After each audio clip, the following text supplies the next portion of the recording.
Tout commence le 27 novembre 2019 dans la matinée. Alassane Ouattara foule le sol du handball. Premier pas pour une visite d'État dans la région. Avec lui, toute la République, le centre d'intérêt de la Côte d'Ivoire, le lieu où toutes les décisions seront prises pendant 4 jours est Katiola. Son premier bain de foule laisse entrevoir la joie des populations de le recevoir. Après le Conseil des ministres, le lendemain 28 novembre démarre la tournée. Niakara, les populations sont au rendez-vous de l'accueil. La mobilisation est à la dimension de l'homme d'État. La fatigue n'est pas au rendez-vous.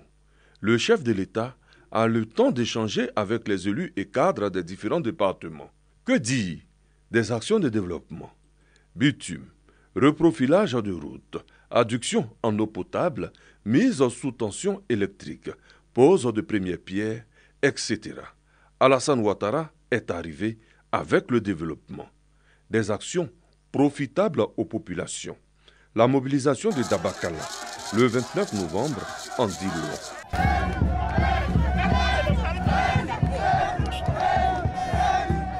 Katiola, chef-lieu de la région du handball.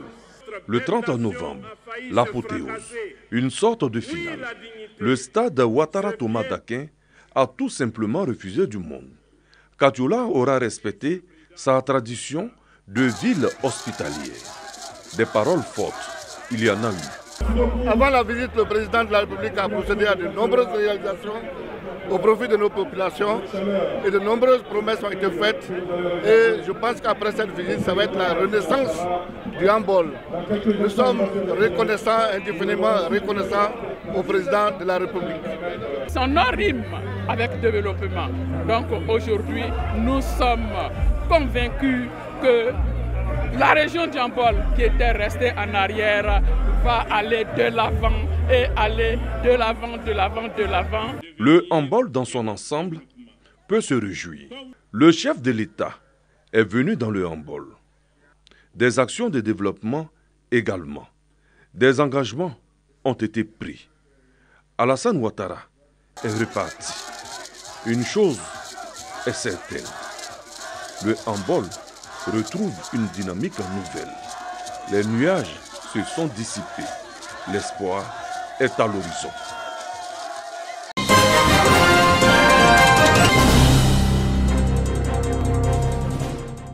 Journée particulière au chantier de la baie lagunaire de Cocody. Ouvriers, techniciens et personnel administratif abandonnent leur poste le temps d'une campagne de sensibilisation contre les infections sexuellement transmissibles IST et le VIH-Sida. Des démonstrations du port des préservatifs masculins et féminins et des échanges directs permettent aux 380 travailleurs ivoiriens et chinois d'être outillés sur les techniques de prévention de ces pathologies. J'ai appris beaucoup de choses. Le premier volet, il faut se préserver. Car là, quand tu te préserves, tu évites beaucoup de maladies. On ne doit pas utiliser les objets sués, les lames de quelqu'un d'autre, les rasoirs. Il faut prendre toi-même ta lame.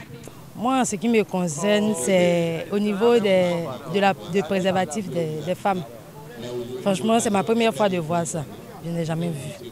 Tout ce que je peux dire comme message, je vais sensibiliser vraiment mes soeurs. En plus des communications sur la prévention, des séances de dépistage sont organisées pour permettre aux participants de connaître leur statut sérologique. Cette journée est pour amener ceux qui sont sur le chantier de construction du port de Cocody à mesurer l'importance de leur travail pour ne pas qu'ils puissent avoir cette maladie qui pourrait les empêcher d'être au travail, qui pourrait les empêcher d'avoir des bons rendements.